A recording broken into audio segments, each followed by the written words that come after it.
It was a crisp Saturday morning in Crestwood Estates, an upscale neighborhood of manicured lawns and grand homes just outside Atlanta. I was out in my driveway, polishing my cherry-red Ferrari 488, the kind of car I'd dreamed of owning since I was a kid growing up in a modest apartment in Chicago. At 52, I'd built a cybersecurity firm that had made me wealthier than I ever imagined, but I never forgot where I came from. That morning, with the sun glinting off the Ferrari's curves and jazz playing softly from my phone, I felt at peace. Little did I know, trouble was about to walk right up to my doorstep, setting off a chain of events that would shake this neighborhood to its core. My name is Malcolm Carter, and as a black man living in Crestwood, I'd grown used to the occasional side eye from neighbors who seemed to think I didn't belong. Most folks were polite enough, but one family, the Warrens, had made it their mission to remind me I was an outsider. Susan Warren, the matriarch, had called the cops on me twice. Once for loitering while I was gardening, and another time for noise when I hosted a small dinner party. Her son, Ethan, 22 and brimming with entitlement, was worse.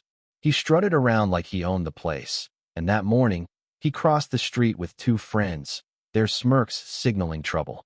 "Nice car," Ethan called out, his tone dripping with sarcasm. I glanced up from the wheel I was buffing. "Thanks," I said, keeping my voice even. "Must have cost a fortune," he pressed, stepping closer. "How'd you swing it?"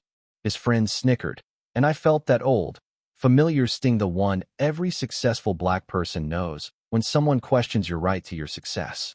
"Hard work," I replied, standing to my full 6 feet 1 inch. "Ever heard of it?" Ethan's smile didn't reach his eyes. "Hard work, huh? For a car like that? In this neighborhood? Gotta say, it's curious." His friends nodded, emboldened. "What's curious about it?" I asked, setting down my rag. Ethan shrugged. "Just doesn't add up. Maybe you're leasing it. Or borrowing it." The audacity hit like a slap, but I kept my cool. This wasn't just ignorancy, it was calculated. Ethan was fishing for something. Then he dropped the act. "Here's the deal," he said, his voice hardening. "I want that car. I'll give you 60 grand for it. Cash." The Ferrari was worth over 250 grand. I crossed my arms. "Not for sale." Ethan's grin turned predatory. "Oh, I think it is. My mom has friends cops, city council members, and HOA members. One call, and your life here gets real complicated. Inspections, fines, maybe some questions about where your money comes from." There it was, extortion wrapped in a racist bow. Ethan had done his homework, thinking he could scare me into submission. His friends egged him on, oblivious to the storm they'd just unleashed. "You're threatening me?" I asked, my voice low. "I'm offering you a way out," Ethan said. "Sell me the car, or we make things tough. Look around how many folks like you live here. You think they'll back you?" I studied him, my mind racing. Ethan wasn't just a spoiled brat. He was cunning, betting on my isolation. "You've got 24 hours to think it over," he said, turning to leave. "After that, the price drops to 50 grand. I nodded slowly. "I'll let you know tomorrow at noon." As they swaggered off, I went inside, opened my laptop, and got to work. If Ethan wanted a fight, he'd get one, just not the kind he expected. By evening, I'd uncovered a gold mine. Ethan Warren was a walking cliché of privilege Instagram, full of yacht trips and designer sneakers, all funded by his parents. His friends were part of Crestwood's elite, their families forming a tight-knit power clique. But the Warrens weren't as untouchable as they seemed.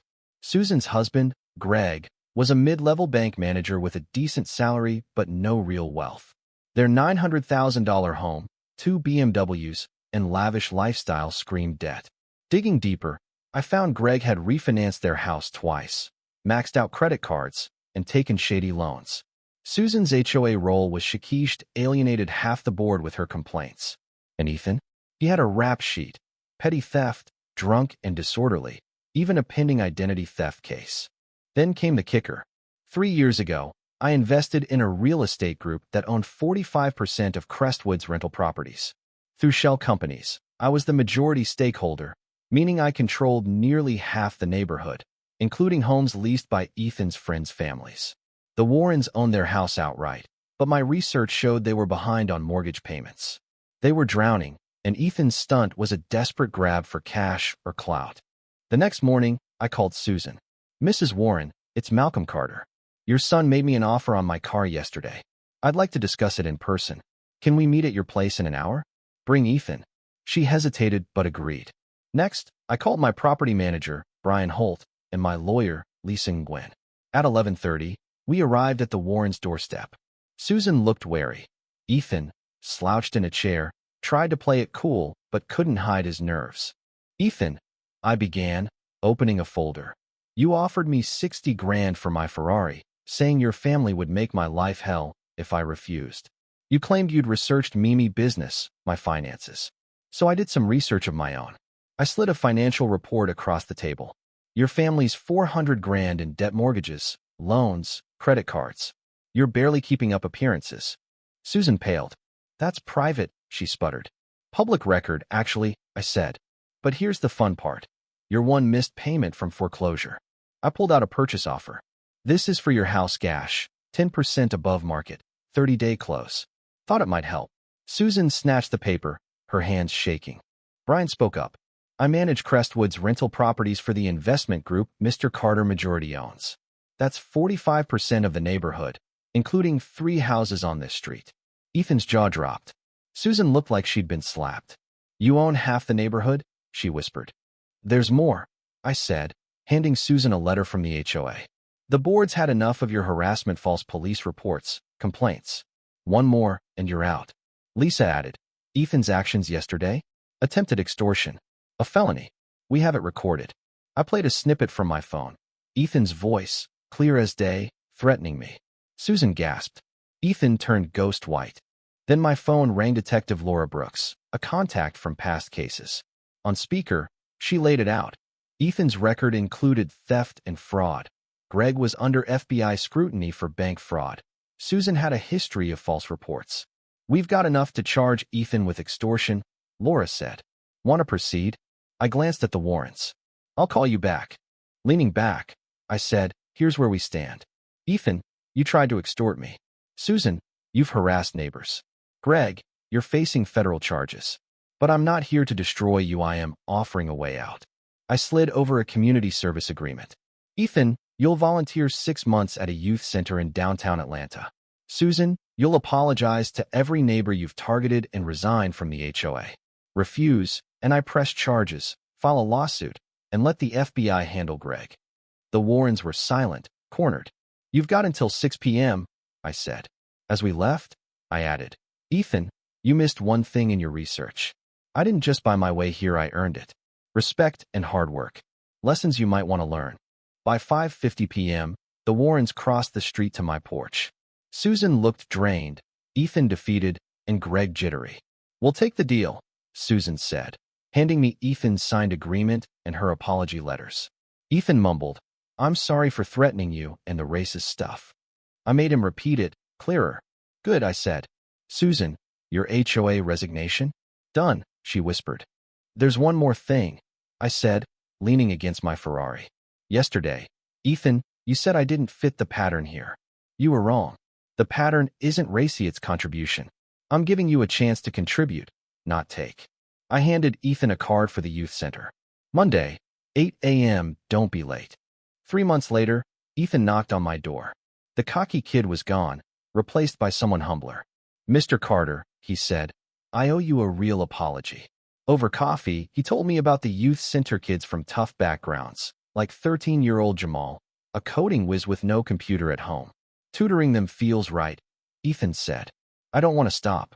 He showed me a proposal for a tech program at the center, coding, web design, skills to open doors. It was impressive. I can't fund it, he admitted. My family's broke with Dad's legal mess. I nodded. I've been looking for a community project. Let's make this real, full funding, equipment, mentors from my firm. Ethan stared, stunned. After what I did. Because of what you're doing now, I said. People aren't at their worst moments. They're what they choose next. 6 months later, I stood in the Crestwood Community Center, watching Ethan teach kids to code. Jamal's website was live, a triumph.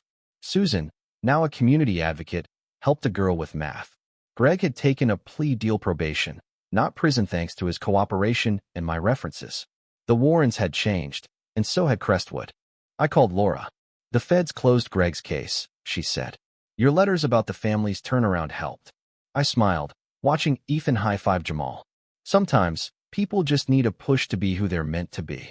Outside, Ethan's old Civic sat next to my Ferrari. You were right about patterns, he said. It's about building, not taking. I handed him an envelopia scholarship for computer science and an internship at my firm. Use this to keep building, I said. He nodded, eyes shining. I will.